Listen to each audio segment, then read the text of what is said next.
What is going on, everyone? It is Tyler McKinney back here again, and today we're going to talk about a little bit of college football. I know that's weird, it's different, but hey, it's 2020. If it's your first time here, glad to have you. If you're a return viewer, thanks for coming back and thanks for watching more videos. And if you haven't yet, consider subscribing. Now, let's go ahead and let's talk about college football, specifically the SEC, and specifically what's going on with Alabama and really the Blue Bloods at the top of the SEC. I mean, really, with what's happening this year is just nuts. It is just crazy. I mean, all of the stuff that's been going on with college football, with, these big power guys, these big power players, these big power teams losing games, and, no fans in the stands, them piping in music and piping in crowd noise and all that. It's just been weird and just at times hard to watch. And you can tell that, that things have been disrupted, that a lot of the teams, their style of doing things, their being in sync, their systems have all been really, messed with. And you can tell, it's the product on the field is really feeling it this year. And no better example than really what's going on with Alabama. So first and foremost, before we even go into anything with what we just found out, which is Nick Saban right now has tested positive for COVID-19. We know that last weekend they didn't do too hot, and actually they were pretty much for the whole game toe-and-toe with Ole Miss. Their defense was terrible. Now listen, the SEC defense has been terrible for the past couple seasons, so this isn't anything new. Sorry, SEC fans, that's just the way it is. The SEC hasn't been playing defense the past few years, and it was really bad this past Saturday. You took an Ole Miss team that's pretty depleted, a team that had some sanctions on it, a team that's been depleted with talent, and this is not good. Now, I'm not going to come out and say that they don't have any talent. They've got some talented guys, but when you've got 5-star after 5-star after 5-star lining up against you, for them to play as well as they did and be in that game, if they really had a better roster, Alabama would have gotten their rear ends handed to them in that game. They gave up almost 650 yards in that game. It was so bad that Nick Saban came out and was saying that he think that they were stealing their defensive plays. And then, I love Lane Kiffin. I love, where he is right now, how he is as a coach. And, he loves to play the troll. And he was trolling hard on Nick Saban after. And he says, yeah, I don't know what Nick Saban is talking about. We're pretty much calling a play ahead of, ahead of the next play. Before it even gets the play that's out there even gets ran, we're already getting the next play ready because we're running so fast. He said they just couldn't keep up with us. And that's the truth about it. The defense just looked lost. They were not in sync. And in all reality, had Ole Miss had any semblance of a defense, they would have come out of that game with the win.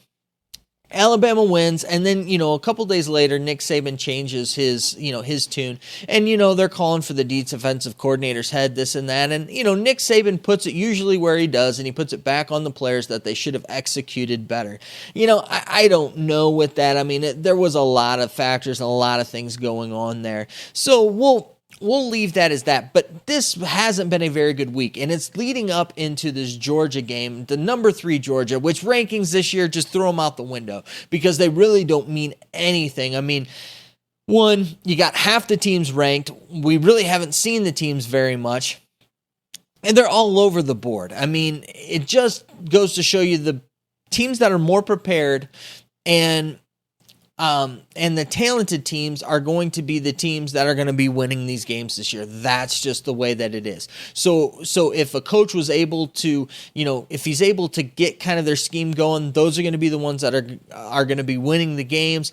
Or if they've got some freak athletes and they get the ball in those freak athletes' hands, that's kind of what's going to be, doing it for teams this year.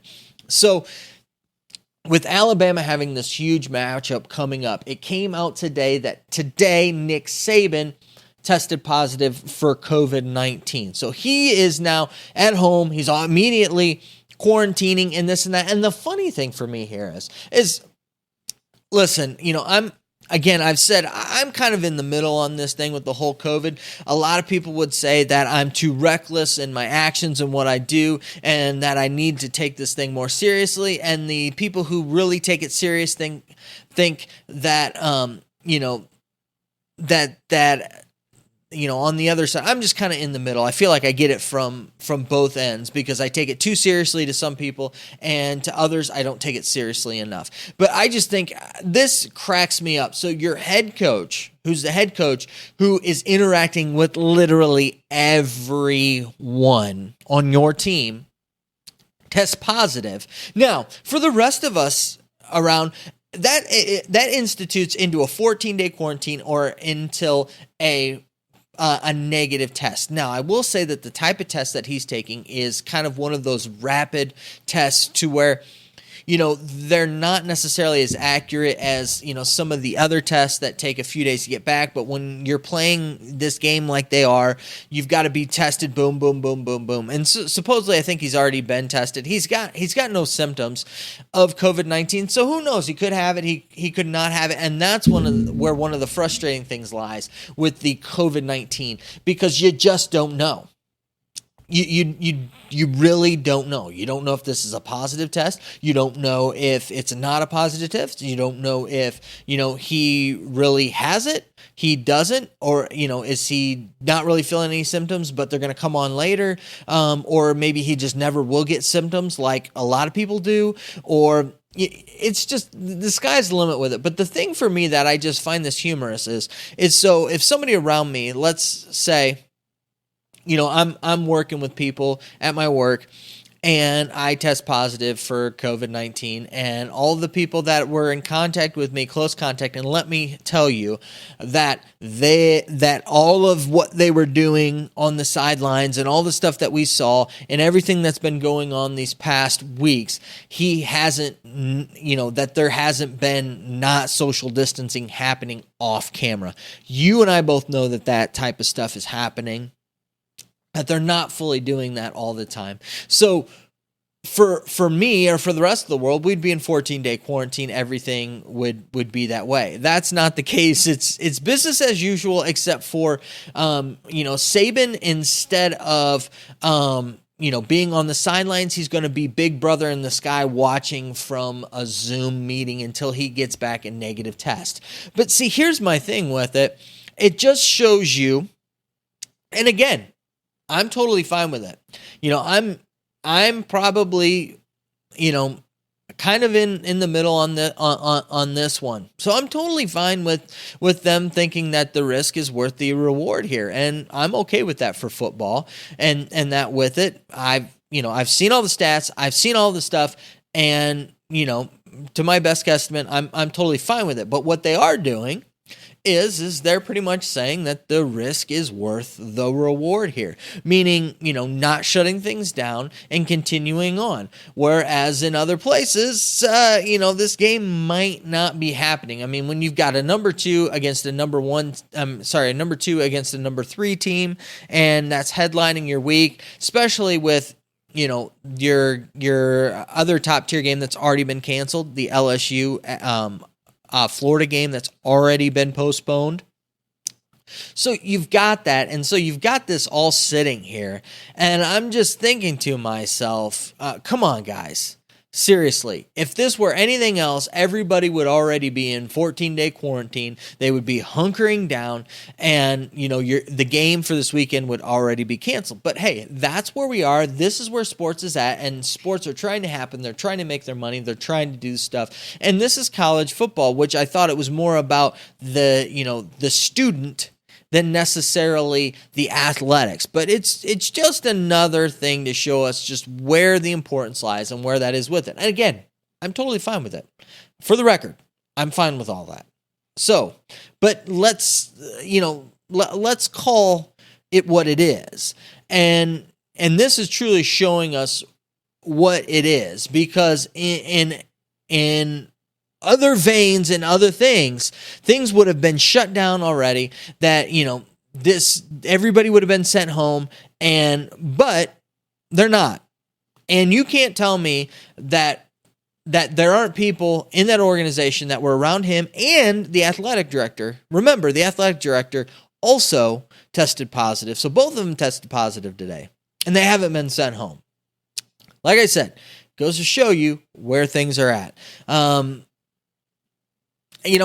don't know. We'll see what happens in the next day or so. Maybe it might come back and it was just a false positive. It'll come back negative, and, we'll move on and they'll get their game. However, if this next test that he takes does come back positive, it's really going to, make one wonder with some of this stuff. And it just shows how crazy of a year we've had with all of this stuff. So, I just wanted to touch on that, for just a second, and just kind of contrast, what's going on here as opposed to what's going on with the rest of the world and what the rest of us have had to, go through and take, and what they're doing, there in Alabama. And I know it's not comparing complete apples and apples, but it does go to show you the difference and the preference that's there for, this big dollar, high dollar money maker, big prime time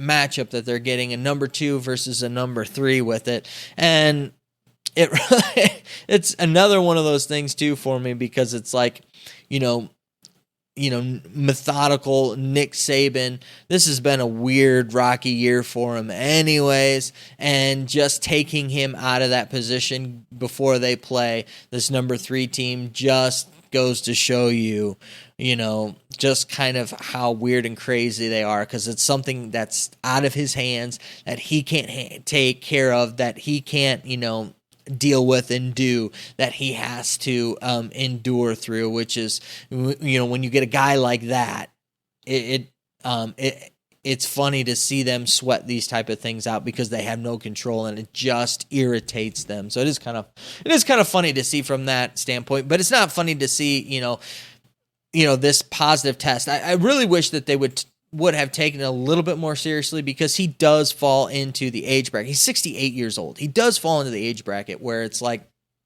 man, you probably should, be a little bit more concerned with this, positive test that you've taken, because you're in that age bracket where, you're much more susceptible to things with it, than others are. But hey, we'll see what happens. We've still got a couple more days before the game, so we'll see what all that happens and transpires. All right, guys, like always, I'd love to know your thoughts. Let me know down in the comment section. We'll continue the conversation all on down in the comment section. So thanks for watching, guys. Listen, I know that you're busy. I know that I'm busy, so let's get on out of here. You have a good night. Bye.